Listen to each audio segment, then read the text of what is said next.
Halo, Assalamualaikum warahmatullahi wabarakatuh. Perkenalkan, nama saya Dodi Junaidi, saya dari Universitas Pelita Bangsa. Nah, di sini saya akan menjelaskan tentang PPh Pinal Pasal 4 Ayat 2. Nah, pajak penghasilan PPh Pinal Pasal 4 Ayat 2 adalah mekanisme pajak yang dikenakan atas penghasilan tertentu yang sifatnya pinal. Nah, pemungutan pajak hanya dilakukan sekali dan tidak dapat dikreditkan pada akhir tahun pajak. Contohnya, tujuannya adalah untuk kemudahan, kesederhanaan, dan kepastian hukum dalam perpajakan. Nah, presentasi ini akan membahas mulai dari objek pajaknya, tarif dasar hukum, hingga contoh penerapannya. Nah, lalu ada objek pajak PPh pasal 4 ayat 2. Di sini ada beberapa poin objek pajak, yaitu investasi keuangan, investasi dan keuangan, pasar modal, jasa konstruksi, hadiah, properti, dan lain-lain. Nah, untuk investasi dan keuangan mencakup bunga deposito, tabungan, obligasi, dan surat utang negara. Pasar modal itu mencakup transaksi saham dan sekuritas di bursa. Jasa konstruksi mencakup usaha jasa dalam konstruksi ya. Nah, lalu hadiah. Hadiah itu mencakup undian. Nah, jadi undian-undian itu mencakup eh, objek pajak PPh pasal 4 ayat 2. Lalu ada properti. Nah, pengalihan dan sewa tanah bangunan. Lain-lainnya itu seperti pendapatan tertentu lain sesuai peraturan pemerintah. Nah, kita ambil contoh yaitu seperti seseorang yang menyewakan ruko, misalnya kepada perusahaan yang akan dikenakan pajak final dari nilai sewa yang diterima. Nah, begitu juga jika seorang menerima hadiah undian, jika dikenakan pajak final sesuai ketentuan. Nah, lalu ada tarif PPh final pasal 4 ayat 2. Perkiraannya di tahun 2025. Nah, dari tarif PPh final ini sangat bervariasi tergantung objek penghasilannya. Misalnya, bunga deposito atau tabungan itu sebesar 20%, bunga obligasi 10 sampai dengan 15% tergantung WP. Nah, terus hadiah undian itu 25%, sewa tanah bangunan yaitu 10%, penghasilan tanah dan bangunan 2,5%, 1% untuk rumah sederhana. Nah, jadi bangunan-bangunan yang cukup mewah atau bangunan yang besar itu dikenakan 2,5%. Dan rumah yang sederhana itu dikenakan hanya 1% saja. Lalu UMKM. Nah, UMKM itu dengan omset di bawah 4,8 miliar per tahun hanya dikenakan 0,5% dari omset bulanannya. Lalu ada jasa konstruksi 1,75% sampai dengan 6%. Jadi sesuai kualifikasi kalau misalkan jasa konstruksinya.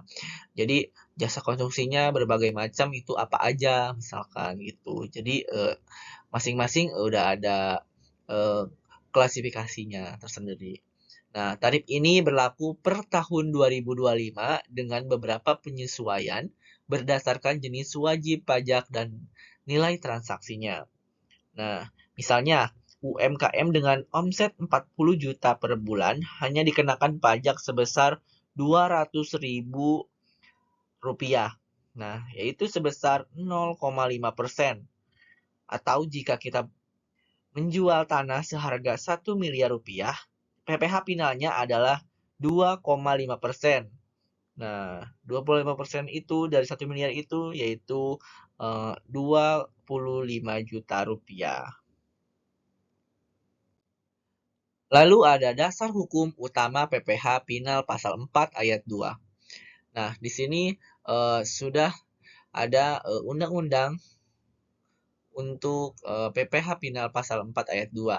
Yang pertama ada Undang-Undang Nomor 7 Tahun 1983 dan perubahan terakhir Undang-Undang Nomor 36 Tahun 2008 tentang PPh. Lalu ada Undang-Undang Nomor 7 Tahun 2021 tentang harmonisasi peraturan pajak atau HPP.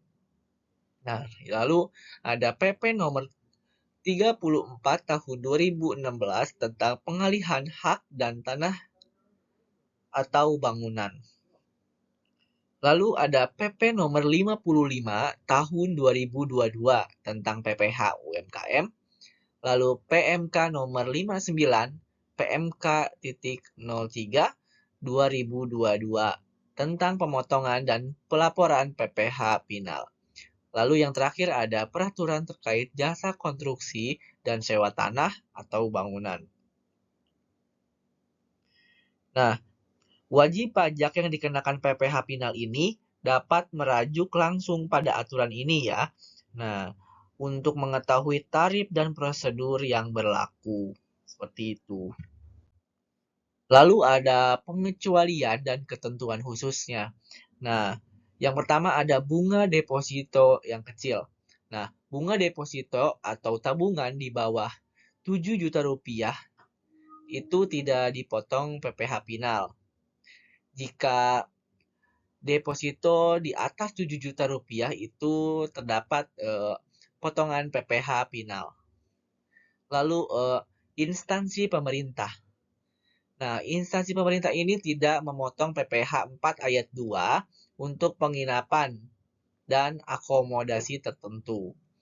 Lalu ada simpanan koperasi. Bunga simpanan koperasi ini di bawah Rp240.000 per bulan itu dikecualikan ya. Nah, jadi kalau misalkan simpanan koperasi itu melebihi dari Rp240.000 per bulannya itu bisa terdapat kena PPh Pinal tersebut. Nah, lalu ada pengalihan properti pribadi. Nah, pengalihan tanah atau bangunan di bawah 60 juta oleh OP dengan penghasilan di bawah PTKP dikecualikan. Nah, contohnya yaitu seperti anggota koperasi yang hanya menerima bunga simpanan 200.000 per bulannya, tidak dikenakan PPh Pinal. Atau individu yang penghasilan di bawah PTKP yang menjual tanah di bawah Rp60.000 itu tidak dikenakan pajak ini. Nah, lalu ada perhitungan dan pelaporan PPh Pinal. Nah, cara hitungnya yaitu PPh Pinal dihitung dari penghasilan bruto dikalikan dengan tarif yang berlaku sesuai objek pajak. Nah, itu bagaimana? Yaitu pemotongan dilakukan oleh pihak yang membayar penghasilannya. Nah, pelaporannya yaitu wajib pajak melaporkan PPh Pinal dalam satu pemberitahuan SPT tahunan. Ya, itu tidak digabungkan dengan penghasilan lain. Jadi hanya untuk pelaporan surat SPT tahunan saja. Itu tidak digabungkan dengan PPh pajak pinal lain. Contohnya yaitu sewa gedung. Nah, jika ada menyewakan gedung dengan pendapatan sewa 100 juta rupiah, PPh Pinal ini harus dibayar adalah 10% dari, yaitu 10% itu tarif sewanya dikali 100 juta rupiah sama dengan hasilnya yaitu 10 juta rupiah. Nah, lalu contoh penerapan PPh Pinal pasal 4 ayat 2. Nah, beberapa contoh penerapan nyata yaitu UMKM dengan omset 40 juta rupiah sebulan membayar PPh Pinal sebesar Rp200.000 untuk penjualan rumah sederhana senilai 500 juta rupiah tarifnya hanya 1%, yaitu 5 juta rupiah. Dan untuk jasa konstruksi bernilai 1 miliar rupiah, tarifnya bisa 3% atau 30 juta rupiah. Nah, ini memperjelas bagaimana pajak ini bekerja di berbagai bidangnya. Penerapannya yang final dan flat memudahkan pelaku usaha maupun individu. Lalu ada kesimpulan dan langkah berikutnya, yaitu menyederhanakan pajak. PPh Final Pasal 4 Ayat 2 memudahkan pemungutan pajak atas penghasilan tertentu, seperti mengurangi beban administrasi. Nah, lalu ada dasar hukum yang kuat, didukung oleh peraturan perundang-undangan yang jelas, termasuk pengecualian yang spesifik. Variasi tarif. Tarif yang berbeda disesuaikan dengan jenis penghasilan dan objek pajak memastikan keadilan. Nah, lalu pentingnya pemahaman. Wajib pajak harus memahami kewajiban dan tata cara pelaporan PPh Final ini untuk keputusan pajak yang optimal. Nah, dengan memahami PPh Final Pasal 4 Ayat 2 ini, wajib pajak dapat mengelola kewajiban pajaknya dengan lebih efektif dan efisien. Mari kita telaah apakah usaha atau aktivitas kita termasuk objek PPh Final, dan pastikan kewajiban pajak dilaksanakan dengan tepat waktu ya. Nah, baik, cukup segitu cukup itu saja yang bisa saya sampaikan. Kurang dan lebihnya mohon dimaafkan. Billahi taufiq wal hidayah. Wassalamualaikum warahmatullahi wabarakatuh.